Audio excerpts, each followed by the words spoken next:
ওখানকার পরিস্থিতি ফার্স্টে তো খুবই ভয়ানক ছিল। আমরা তো সবাই আতঙ্কে ছিলাম যে কি হবে, বাড়িতে যাইতে পারবো কি না পারবো। এরপরে যখন জানতে পারলাম যে আমাদের কোম্পানির আগে জাহাজ ধরছিল ওদেরকে সুস্থভাবে ছেড়ে দিয়েছে, তো তখন থেকে একটু মনে সাহস ছিল যে না, কিছু করবো না। এরপরে রমজান মাস ছিল, ওরা মুসলিম ছিল, আমরা মুসলিম ছিলাম। ওরা জানে যে আমাদের রাষ্ট্রটা গরিব, সো মুসলিম হওয়ার কারণে, রোজার মাস হওয়ার কারণে আমাদেরকে একটু ছাড় দিয়ে রাখতো। কিন্তু যখন নৌবাহিনীর জাহাজটা যাইতো তখন আবার সবাইকে ব্রিজে রেখে খাওয়া দাওয়া মোটামুটি ঠিক মতন করতে দিত। যখন নেভির জাহাজ আসতো তখন 5 জন করে পাঠিয়ে দিত খাওয়ার জন্য। আমরা ওই দিন সকালে 8টাতে ডিউটিতে নামছি। নামার পরে আপনার ওই এরিয়াটা ছিল হাই রিস্কের এরিয়া।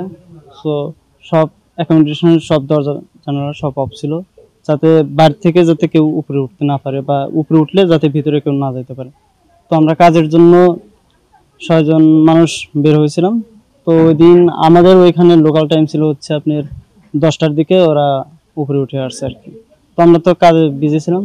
তো যখন ব্রিজ থেকে জানাই দিছে, ফায়ার অ্যালার্ম বাজাই দিছে, তখন আমরা সবাই যার যার মতন ভিতরে গেছি। ভিতরে যাওয়ার পরে ওখানে সেকেন্ড স্যার ছিল ব্রিজের ডিউটি, আমাদের ক্যাপ্টেন স্যারও ছিল।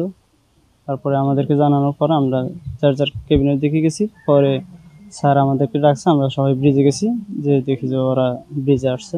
তো আমাদের সবার দিকেই বড় বড় অস্ত্র তাক করে রাখছিল।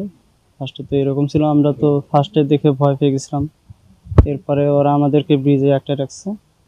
আমরা ছাড়া পাইছি যে আপনি আমাদের কোম্পানি, এর আগে আমাদের কোম্পানির একটা জাহাজ মানে ওরা একটা ছিল, মানে সেই পূর্বের অভিজ্ঞতার কাজে লাগে এটা অনেক দ্রুত ছাড়াইতে পারছে আর কি। ওইখান থেকে ছাড়া পাওয়ার পরে বাড়িতে আসার একটা মন মানসিকতা তৈরি হয়েছিল। পরে আমরা চাইছিলাম যে দুবাই থেকে আসবো। পরে যখন আমরা জানতে পারলাম যে আমাদের জাহাজ বাংলাদেশে নিয়ে আসবে, তো আমরা বাংলাদেশের উদ্দেশ্যে রওনা দিই। এরপর কালকে বিকেলে হচ্ছে আমরা চট্টগ্রাম কুতুবদিয়াতে মানে করে হয়, লাইটারে করে আসে আর কি, মানে এতে পোর্টে আর কি।